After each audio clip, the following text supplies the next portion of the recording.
Welcome. I'm E.G. Marshall. Everything, it is said, happens to everyone, sooner or later, if there's time enough. What does that mean? Obviously, that we can expect the best and we can expect the worst, which might be quite tolerable if we were to receive equal amounts of each. The trouble is, most of us get more than our fair share of one or the other. Is there a way to redress the balance? Well, yes, but this will call for a rearrangement of life and death. Tell me your name. What's the difference? How else will I know who you are? If I tell you my name, what will you know? Tom Smith, John Doe, Bob Jones. Those are all good names. Choose anyone. Which one is yours? None of them. Well, I need a name I can call you. Let me give you the name that describes me. Killer.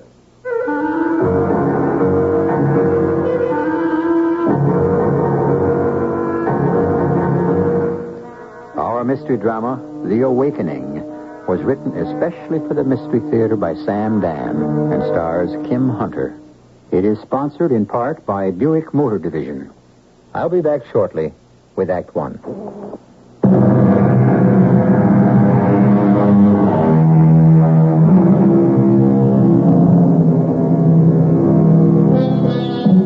A sadder and wiser man, he rose the morrow morn. What is the poet telling us? Simply that a different person woke up in the morning than had gone to bed the night before. If you accept the basic principle, the proposition doesn't necessarily have to operate for the better. You don't have to awaken sadder and wiser. You can also arise happier and dumber. A man of evil can become a man of good, and it's just as likely the other way round. What fantastic transformations can occur overnight. Listen. Thank you, Doctor. I can't tell you how much I appreciate your giving up your lunch hour to see me. You said it was an emergency. It's a matter of life and death. Rest assured, it's true. Why did you choose me? The fact is, I don't know any psychiatrists here, and I opened the classified pages under physicians and surgeons, psychiatrists. And like Abu Ben Adam, your name, Dr. Abbott, led all the rest. Talking about names, what's yours? My name, must I tell you my name? Yes, I can't help you if I don't know who you are. Well, can't you look at me, listen to me, and know who I am, what I am? I'm sorry. I must insist. I cannot treat you if you don't have complete confidence in me. Yes, of course. You're absolutely correct, but... Well, I require a certain amount of time to develop that confidence. Doctor, believe me, I'll tell you my name. Now, not just yet. Soon. Please help me. To do what? I woke this morning and... Yes? And I didn't know who I was. Well, what do you mean? I still don't know who I am. I become somebody else. Mm-hmm. Who? I don't know. Doctor, do you know who you are? Yes. How? How do you know who you are? I'll tell you. It's not just that you know your name. Your name is just a label given to you by your mother or father to label you on the outside. But it's what you feel inside that's you. Your feelings, your thoughts. That's what you are. Do you understand? Yes. That bundle of feelings and thoughts. That was the me I had lived with for 20 years. This morning, that me was gone. Inside now, there's another me. A me I don't know. A me that is terrific. Why? Because it's a strange, sinister, alien me. In what way? I am made up of only one single feeling. One solitary urge. To kill. You, never felt it before? I can't think of anything else. Just killing. Well, have you had a physical examination lately? It's my only feeling, my only emotion. Do you have headaches? To kill. Just like a shark that knifes through the water. A tiger that prowls through the jungle. What are they? Each in his way is the personification of an elemental, irresistible killing force. Have you noticed shortness of breath? They kill anything that crosses their path. Well, have you had any serious illness? Yes, this one. Can't you hear what I'm telling you? Why do you waste our valuable time with these nattering, nitpicking questions that have absolutely no bearing on what Sir, I am asking the necessary questions. Is it possible you haven't heard what I've said to you? To what I have awakened this morning? What has possessed me? Now, if you're going to start to talk about possession and devils and spirits... I am possessed. Not by an evil spirit, perhaps, but possessed. By what? Oh, perhaps a germ, a virus. Perhaps an idea, a thought, a belief. I don't know. But it's possession. Or perhaps it isn't possession. It could be an awakening. An awakening? An awakening to my true and essential nature. Yes. It's an awakening, that's what it is. Please, sit down. I can no longer fight against it. Now, sit down, and everything will be all right. Yes, everything will be all right as soon as I can give in to it. As soon as I can kill. That will bring me relief. Now, relax. As soon as I kill anyone, anything that crosses my path. You! No, you don't want to do that. I shall kill you.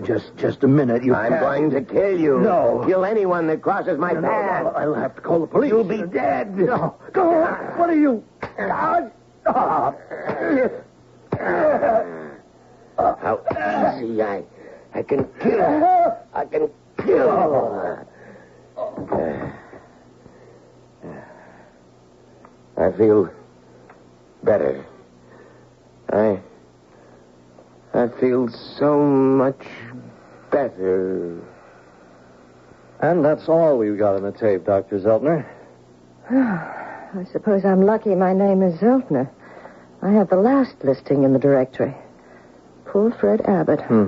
You knew Dr. Abbott? Oh, yes. An excellent man. Well, Dr. Zeltner, what does all this tell you? Well, he believed in tape recording all his sessions. And you don't? I don't have any hard and fast rule, Lieutenant. In this case, we're fortunate he turned on the recorder the moment his patient began talking. What was the exact cause of death? Well, the killer evidently knew karate and used it. There were several sharply placed blows which did considerable damage. Now, you could hear on the tape how quickly, how deftly the thing was done. No one saw him enter or leave the office? No, Dr. Abbott's nurse had already left on her lunch hour when he arrived, and the doctor was dead when she returned. Well, did anyone in the vicinity notice anything suspicious? You're asking a detective's questions, Dr. Zeltner. Now, we've covered that ground already without results. I'm hoping you might be able to ask a psychiatrist questions. You know, we're dealing with someone mentally disturbed. Now, what kind of clues are on this tape? Well, Lieutenant Katz, we know several important things. Such as? He's a stranger. Because he didn't know any doctors in town. Nor did he have any friends who could recommend one. You know, Dr. Abbott was 6 feet tall, in excellent physical condition. Yet the killer handled him easily. The killer could be anywhere in his late 30s to early 40s. Yeah, I get that picture, too. Well-spoken. Yeah, he's obviously educated. Oh, he doesn't have to be educated exactly, Lieutenant. What do you mean? I'm not sure. Something about his speech. What? Well, let me think about it. Ask yourself this question. What does the killer do for a living? Well, how would I know? Well, we agree he's a stranger in town. What is he doing here? Well, I don't know that either. Is he visiting someone? Not likely. If it were a social thing or even a business trip, he would have someone to talk to. Someone he could ask to recommend a doctor. Okay, Dr. Zeltner, you tell me. What was the killer doing here? Passing through? Perhaps. And he gets this seizure. And he goes to the first psychiatrist he can find. It appears that way. But our basic question remains unanswered. What does the killer do? Well, why do you say he doesn't necessarily have to be educated? Something bothers me about that tape. What? I don't know. Was anything taken from the office? No, there didn't seem to be. Lieutenant, Dr. Abbott's office. Is it still exactly the way it was when the body was discovered? Should be. We've had a man on guard. Do you suppose I could see it? I don't know what good it'll do. Well, since you don't know, why don't we find out?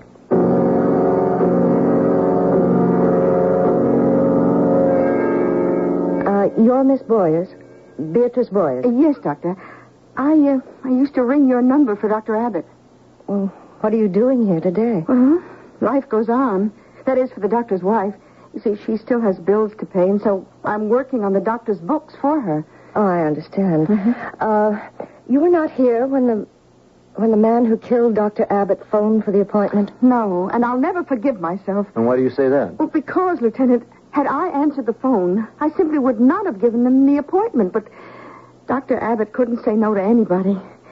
I usually have lunch in here every day. It's just on that particular day. You have lunch in the office every day? Oh, yes. I think that was the first time I'd gone out in months. Oh, look, I'm sure this must be a very difficult time for you, Miss Boyers. Please, don't let us disturb you. Well, I'll be in the reception room if you need me. Lieutenant, this is Dr. Abbott's desk. He was sitting behind it. And this chair is for the patient. And here's the tape recorder. Yes, we know all this, don't we? Well, notice the position of the tape recorder. What about it? It's standing on the desk, in full view. What are you trying to establish, Doctor? Well, the fact that the taping wasn't a secret. The killer knew that his conversation was being recorded. Okay. Well, where does that lead us? Why didn't the killer destroy the tape? Well, does it make any difference? It's a clue. He left his voice behind. A voice on a tape recorder doesn't stand up as positive identification. Well, perhaps, but some of his statements could be quite revealing. Such as? I don't know yet. I want to study the tape. Maybe the killer didn't notice. Oh, how could he not notice? Well, he may have been too excited. After all. After all, he did commit murder. Yeah, we know that. And after he did it, if you remember the tape, he seemed very calm. Such a person who realizes that he has committed a serious crime but becomes very careful. He looks about to make sure he's covering his tracks, not leaving any clues. Why didn't he destroy the tape? Why does it bother you? Oh, we have to find the answers to 3 questions. Who is he? What is he doing here in town? And why didn't he destroy the tape? Doctor, we're up against a stone wall. Now, he could be any nut who walked in off the street. Didn't you hear what he said in that tape? He says a great deal. Let's go back to your office and listen again. Okay. Miss Boyers, I don't know what we're going to listen for. We heard it all. Yes, we heard it. Now we have to try to understand it. Oh, yes, Lieutenant. We're leaving now, Miss Boyers. So if you can think of anything that might be of use to us, you have my number at headquarters. Yes, Lieutenant. Goodbye, Miss Boyers. Goodbye, Dr. Zelter.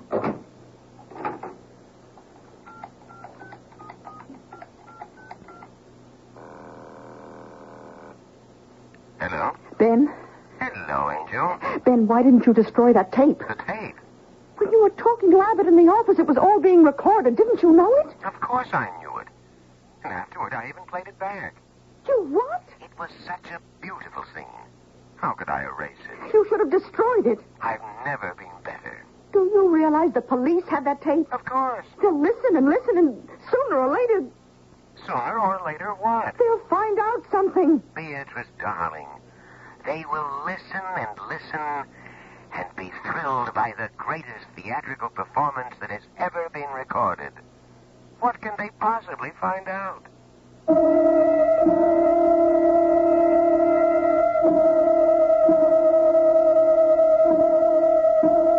What can they possibly find out? What can you find out by listening to a tape recording? Did you find out anything? Actually, practically every clue that's needed is on that tape. You are also already ahead of Dr. Zeltner and Lieutenant Katz because you just heard the scene that took place after they left the office. Let's see what we can all find out in Act 2, which follows in just a few moments.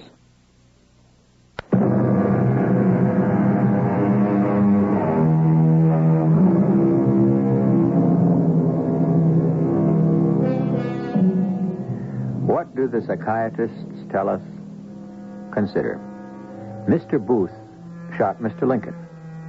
Where? In a theater. Why?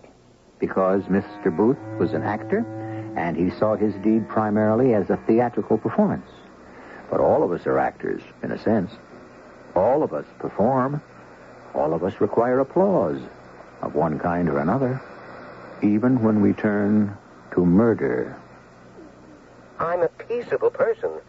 I studiously avoid arguments, conflicts, unpleasantness. The mere thought of violence makes me ill. Hold the tape there for a moment, Lieutenant.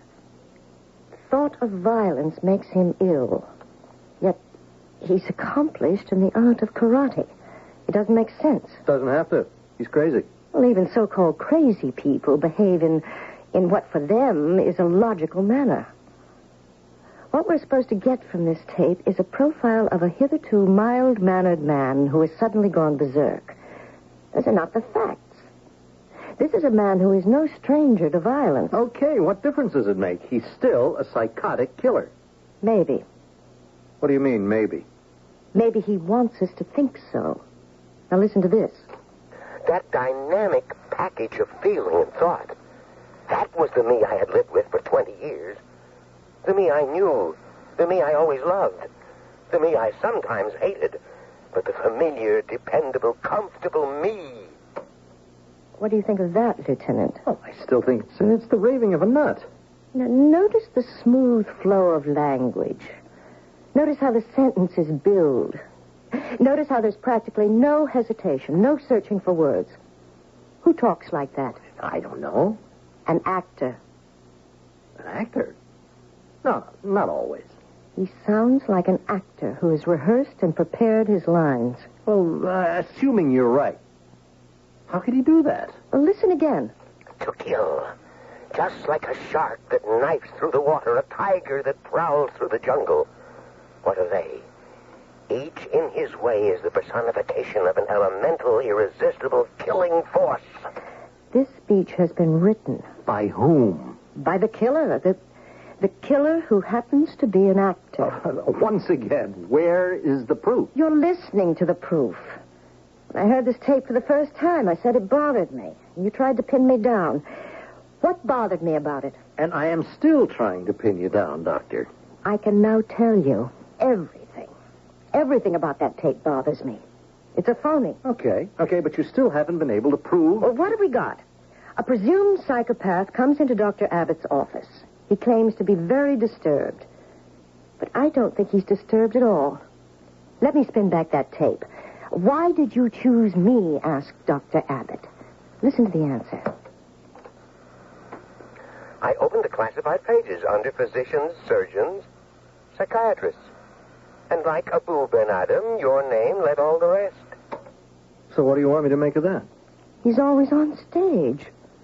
Always ready with the epigram or the quotation from beginning to end. The whole thing has been superbly prepared. I'll run the tape ahead. Listen. Why do you fritter away our valuable time with these nattering, nitpicking questions? Who would possibly put together a sentence like that on the spur of the moment? I am possessed. Not by an evil spirit, but possessed. By what? Perhaps a germ, a virus. Perhaps an idea, a thought, a belief. Perhaps it isn't possession.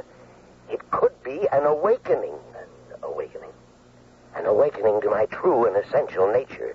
Yes, it's an awakening. That is not the raving of a maniac. Okay, I'll quit fighting you. You're convinced the guy isn't crazy. No, but I'm convinced the killer deliberately chose Dr. Abbott. Why?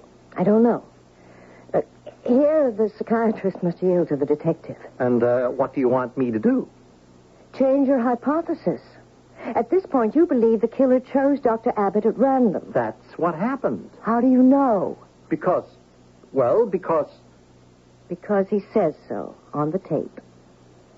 I happened to look in the classified, and your name led all the rest. See how he uses the tape to convince you. And now I know why he didn't destroy it. Assume, Lieutenant, that the killer had a motive to murder Dr. Abbott. I have to keep asking. What motive? Well, that's a policeman's question. You shouldn't be asking me. Enemies? Oh, no, not Walter. Everyone loved him. Dr. Zeltner here knew my husband. Of course, Mrs. Abbott. Did you notice anything unusual about Walter's behavior? Unusual? Is that he seemed nervous, worried, upset. You know, out of sorts. Oh, no. Not with me. Never with me. I never heard an unkind or impatient word from him. And nothing bothered him that you knew of, Mrs. Abbott? Oh, everything bothered him. He worried about the slightest little things. How things were going on in the world. About his patients. Was he doing enough for them? Was there any unusual worry, Mrs. Abbott? Unusual? Well, he came home to dinner. It was just the night before. Night before he was... Well, we were having his favorite, steak. He didn't seem to know or even care about what he was eating. Then he was troubled. I suppose you could say that. And do you know what it was about, Mrs. Abbott? No. You didn't ask him? Well, yes, I did. And he said it was a professional problem. And once he said that, I knew I couldn't press it. Dr. Zeltner, you're a psychiatrist. You can understand. He said it was a professional problem. That means it concerned a patient. Yes. Who was the patient? Well, I don't think I'm allowed to tell that. Well, you don't have to tell us what the problem was, but you can tell us who the patient is. Oh, all right. I think it was Roy Butterfield, because he went into his den right after dinner and got on the phone, and I think he was talking to Roy. You can't tell us what he was saying to Roy Butterfield. No, Lieutenant. She can't. But, we can ask him. I have nothing to tell you. Mr. Butterfield, the night before he was murdered, Dr. Walter Abbott had a very long conversation with you on the telephone, now didn't he? Who says so? His wife? Mrs. Abbott said he seemed quite troubled when he spoke to you. Can you tell us why? No. And the next day he was killed. Was there a connection? Now, I understand some homicidal maniac did it. I really don't know how I can help you. Well, perhaps you can tell us how we can help you. What are you talking about? Mr. Butterfield, you're a badly frightened man. Why? Well, that's my business. Then you don't deny it. Look, if you don't have any more questions to ask me, do you Do mind? you have any questions to ask us? What questions would I have? One very important question might be, why are we here? Listen, I'm in enough trouble now. What kind of trouble? Oh. If I told you, you might try to pin the murder on me. Oh, hardly, Mr. Butterfield. You're too short, too fat, too old. Are you a karate expert, Mr. Butterfield? Karate? I can hardly play croquet. It would be better if you told us, Mr. Butterfield. Better for you. Oh, all right. Now, look, I've been married 30 years. I'm very happy. Wonderful woman in every way. Well, I ran into a very beautiful young lady. She was also very intelligent. I really wanted to keep it platonic, you know what I mean, but, well, we're all people of the world here. Of course. I was sorry I started. And my conscience bothered me, so Well, the young lady and myself, we parted. And I thought I'd never do anything like that again, but... Well, shortly after, I became acquainted with another young lady, and... Well, I tried to stop it by going to a psychiatrist to find out why I needed that sort of thing. You understand? Certainly. Yeah, Dr. Abbott. We would have sessions. I spoke all my thoughts into a tape recorder so he could analyze them. Well, I held nothing back. I described everything in detail. I'm sure you know what I'm saying. Yes. Yes. And then last week, a package came for me in the mail. It was a tape cassette. There was a letter that said, unless I paid $10,000, a copy of that tape would be sent to my wife. Was there Any way to identify... No. It was just typewritten on a plain piece of paper. No signature, no address, no nothing. Do you have a copy of the letter? No, I burned it up. Mr. Butterfield, there's been a murder. Anyone who withholds evidence becomes an accessory. Now, think hard. Did you really burn that letter? I was going to burn it just as you people rang the bell. Here. I have it right here in my pocket. Thank you. All it says is they're going to be in touch with me and tell me how they want me to pay the money. We have another copy of this same tape. We mean business. In a few days, we will contact you with further details of how to pay the $10,000. Nice clean typing. And you know where it was typed, don't you? No. In Dr. Abbott's office. But what are you talking about? It should be plain. His assistant, Beatrice Boyers, decides she can blackmail some of his patients. Roy Butterfield is particularly vulnerable. She sends him the tape and a note, but Butterfield makes a fuss about it. Abbott confronts her that morning and fires her. She has a confederate. He poses as a psychopathic killer to create the impression that this is a crime of random violence. You see, that's the big difference between a psychiatrist and a detective. Now, you doctors can get rich on theories, but we can't get to first base without evidence. Oh, there's evidence, just the evidence we need. Where? Where it's always been. Where we saw it with our own eyes. In Abbott's office.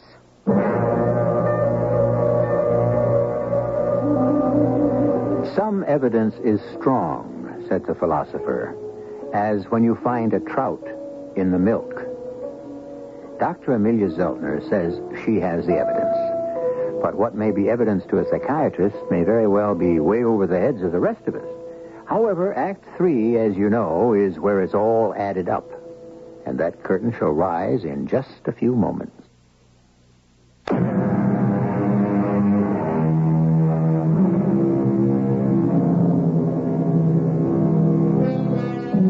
There is the evidence of things not seen, the testimony of things not heard. These form the professional diet of both the detective and the psychiatrist. Things reveal themselves. Things speak to them in a manner not readily perceived by the rest of us. But is what they see and what they hear always true? Well, what kind of evidence are you talking about, Dr. Zeltner? The evidence of this note. Look, it's typed. All we have to do is find the typewriter. Now, do you know how much of a job that can be? But we know where it is. It's in Dr. Abbott's office. Because Beatrice Boyers typed it. That's only a hypothesis. She typed it on her office machine. Okay. Now, let's go along with your theory for the sake of argument. Beatrice Boyers and a pal are going to use Dr. Abbott's files for blackmail purposes. Now, would she be so crazy as to use the office typewriter to type the blackmail note? Yes. No, I don't believe it. No one would be that stupid. She's a stupid woman. Sooner or later, she has to be caught. Well, there's only one way to find out. Oh, Dr. Zeltner and Lieutenant Katz. May we come in, Miss Boyers? Well, certainly. Now, is there anything I can do for you? Would it be too much trouble for you to give us a list of the appointments Dr. Abbott had on the day he was murdered? Oh, that'll be no trouble at all. I have his book here, and I can just type the names for you. Well, that's very kind of you, I'm sure. Oh, well, it won't take me a minute.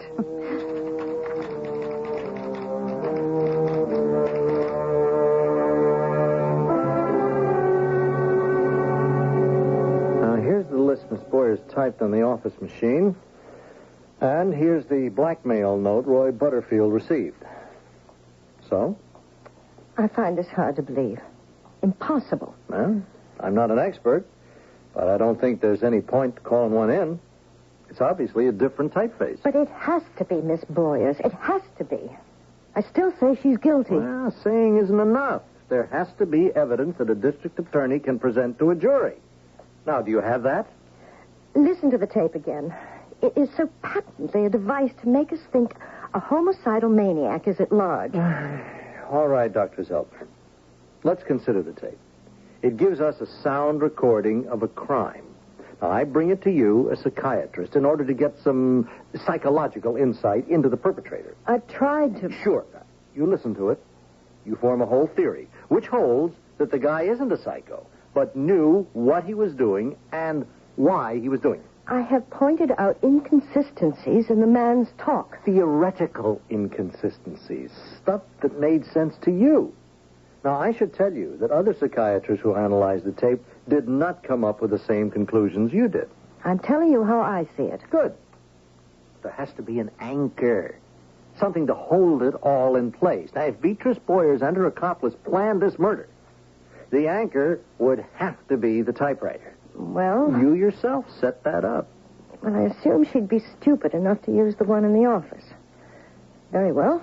The fact that she's smarter than I gave her credit for doesn't change the veracity of what Dr. Zeltner, I want to thank you for your time and your effort and your sincere interest. But goodbye. Well, we've come to a dead end. But if anything else occurs to you... You still insist on a random killing. But the fact is, you have a psychiatrist whose files are being used for blackmail. And if Beatrice Boyers isn't using them, who is? The blackmail and the murder might be connected. Then again, they might not. There's only one explanation. Abbott confronted her that morning. He accused Beatrice Boyers. He fired her. She had him killed. Why? A, he would see to it that she could never work again in this field. B, he would take away from her the source of blackmail. She'd no longer have access to the files. She didn't leave the office to go to lunch. She never went out to lunch.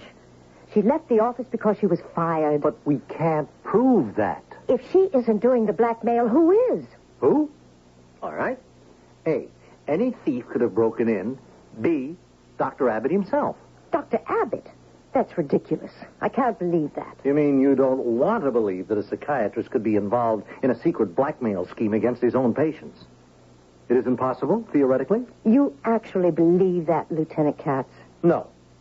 Because before I believe anything, I need evidence. I'm just doing what you're doing. Theorizing. Well, see you around.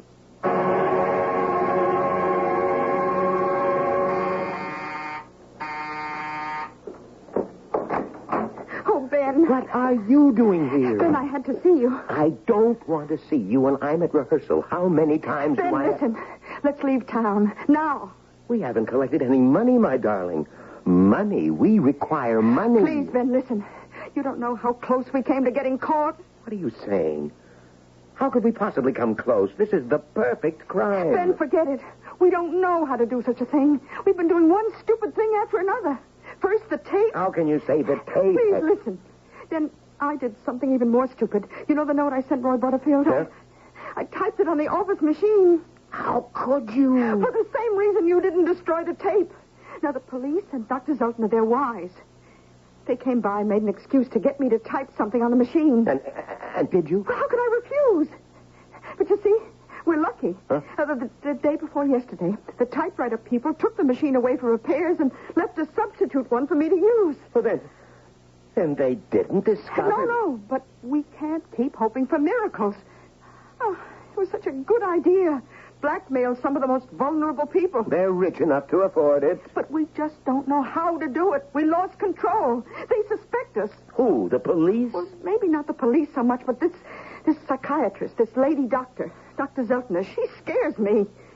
Should the random killer strike again? Ben, no. All right. Whatever you say, darling. I'm ready, willing, and able at all times to protect our interests.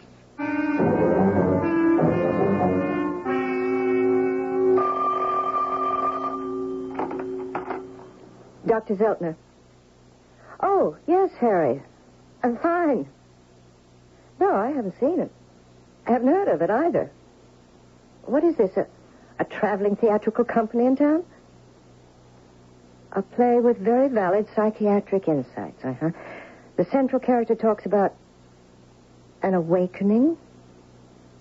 He wakes up one morning and finds he's someone else, a murderer. Oh, well, I'll certainly have to see it.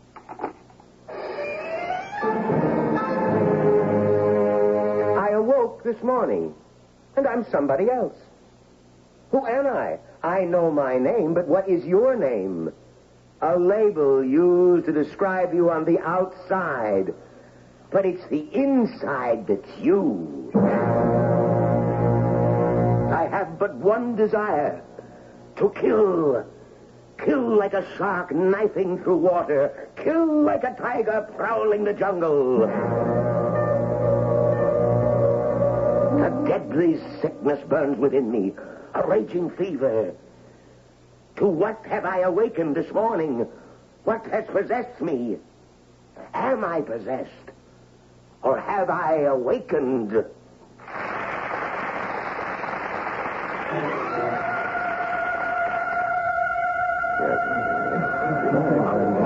Dr. Zeltner. Oh, hello, Miss Boyer. Oh, it's a small world. Enjoying the play? Oh, yes. Were you leaving, Doctor? Yes, I have an appointment. Pity I can't stay for the second act. Goodbye, Miss Boyer. Yes, goodbye.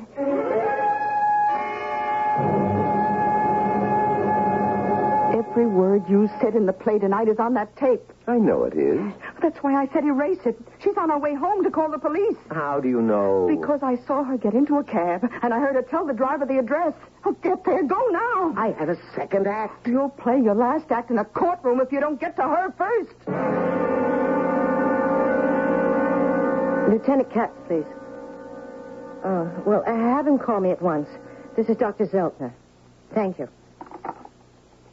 Hello, Dr. Zeltner. Oh, it's you. Do you have a tape recorder too, Doctor? You're the very fine actor I saw tonight. Ben Bentley. Don't bother to play that recorder, Doctor.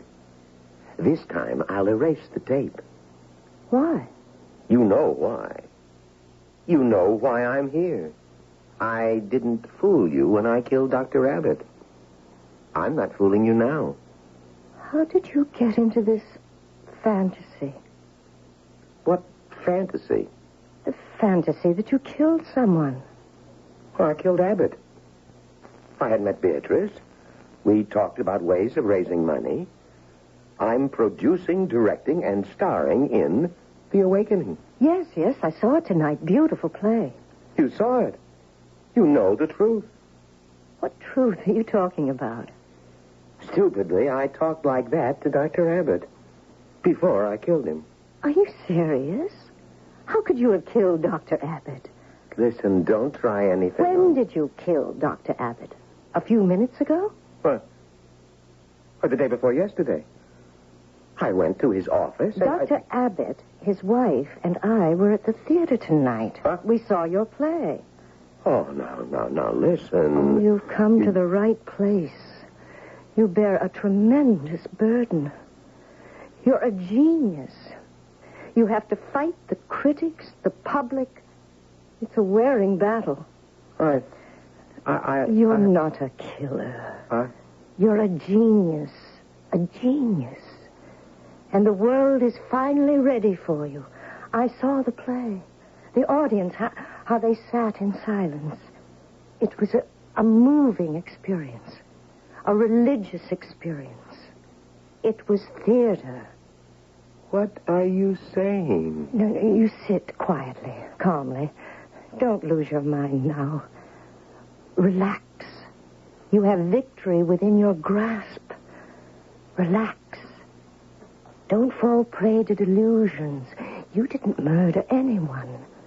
You couldn't murder anyone. You're an actor. You live your fantasies on the stage, in the theater. Think of your lines. Your lines. Rest. Relax. Sleep. Sleep. Dr. Zeltner. You wake him up. I was afraid he came here to kill you. He did. I thought you'd never show up. You were right about the typewriter. It bothered me, so I asked Roy Butterfield to show me a copy of his last bill from Dr. Abbott's office.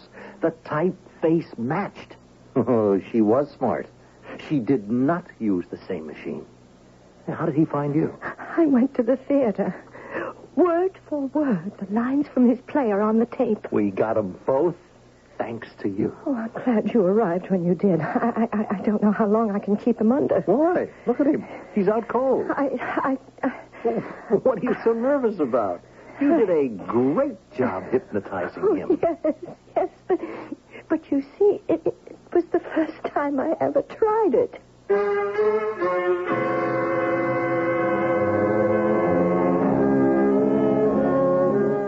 And with that, she promptly fainted.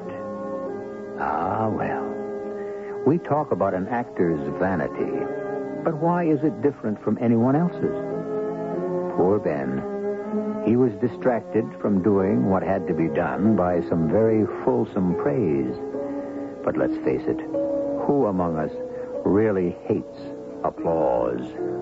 I don't. I'll be back for more in just a few moments.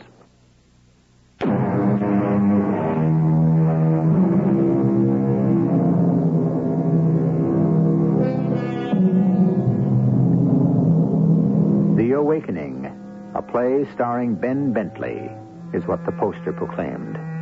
But The Awakening can also be a real-life drama that can star any one of us. How do you know who you will be when you wake up tomorrow morning? You really don't. That's why going to bed at night can be so suspenseful. But before you do go to bed, make sure you will have tuned us in. Our cast included Kim Hunter, Leon Janney, Bryna Rayburn, and Earl Hammond. The entire production was under the direction of Hyman Brown. To return to our Mystery Theater for another adventure in the macabre. Until next time, pleasant dreams.